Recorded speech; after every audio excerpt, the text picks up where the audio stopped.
Às vezes fica difícil criar parâmetros para definir o que é loucura. É muito comum religiosos definirem como real o que não se sustenta por nenhuma observação. Também não é raro atribuir à ciência determinações completamente imaginárias, sendo que, por vezes, alguns cientistas embarcam nessa canoa furada.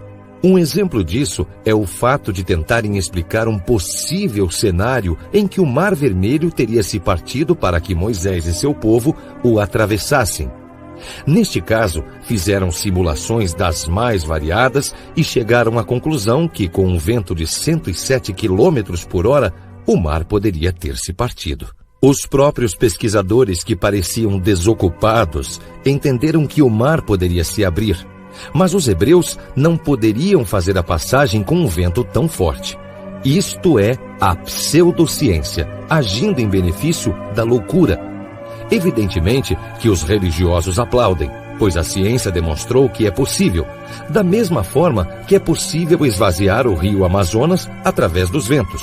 Mas o possível não quer dizer que aconteça, pois dentro das leis da física, muito é possível, mesmo que improvável. E nestas divagações se alimenta a loucura dos religiosos.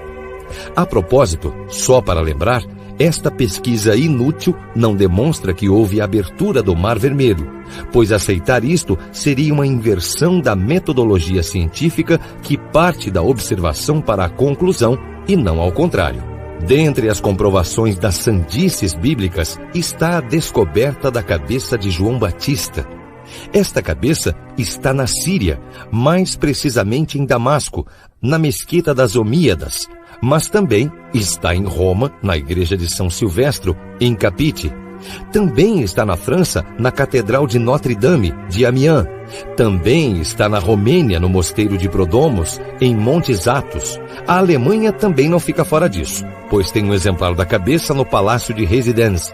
Também tem parte dos ossos na Bulgária. E cada dia encontram mais evidências. O incrível em tudo isso é que estas alegações têm a chancela de historiadores.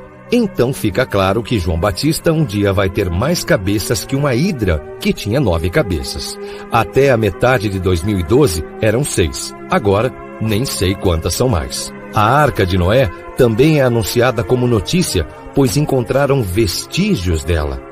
Anunciam até a datação por carbono 14, que colocaria em 4.800 anos atrás. O esquisito em tudo isso é que a expedição foi feita por evangélicos e não foi publicada em nenhuma revista científica. E até hoje não se sabe em que condições estes restos foram encontrados. Mas uma certeza que é determinada pela verdadeira ciência é de que não existem indícios de que aquele local um dia tenha sido invadido por água, ou seja, o dilúvio está descartado, e até estudos bíblicos determinam que não se deva estender a história como fato histórico, pois existem histórias paralelas de dilúvio na literatura do Oriente Médio Antigo, ou seja, alguém copiou a história absurda do dilúvio e colocou na Bíblia, só que isso é mais um reforço à loucura. A bagunça que religiosos fazem com o conhecimento real é verdadeiramente deplorável. Dizem que a Terra tem aproximadamente 6.000 anos. Aceitam a datação por carbono 14 em uma suposta Arca de Noé, mas dizem que toda a medição por decaimento radioativo está errada quando demonstra que o planeta tem bilhões de anos. Será que acham que escondem a contradição e não demonstram claramente puxar a sardinha para o seu lado? Evidentemente, os religiosos não sabem o que é depressão endogâmica, que impossibilita que um casal possa ter dado origem a toda a humanidade, sendo que está demonstrado geneticamente que o tal casal, Adão e Eva, nunca existiu. O que piora isso é que, segundo os relatos bíblicos, Eva teria sido feita da costela de Adão. Acredito que neste momento você já perceba a semelhança com a prática de clonagem, ou seja, Eva seria um clone de Adão, só que do sexo oposto. Mesmo assim, não seriam nem irmãos, teriam o mesmo DNA, mesmo que seja confuso esse tipo de clonagem em que o clone é de outro sexo. Talvez nas loucuras deste Deus tudo seja possível, mesmo que esse ser imaginário fosse tão burro a ponto de criar as leis físicas, químicas e biológicas e a todo tempo estar querendo quebrá-las. Será que na suposta época da Torre de Babel, Deus estava de mau humor? Pois será que, com a grande tecnologia da suposta época, a torre seria maior que o Burj Dubai, de 878 metros de altura? Será que não seria uma razão para ele mudar novamente as línguas para que ninguém se entendesse quando o prédio estava sendo construído? Perceba como é ridículo acreditar literalmente na Bíblia. A fé na existência de criaturas fantásticas já é absurda por si só, mas querer transformar histórias infantis em verdades absolutas já é demais.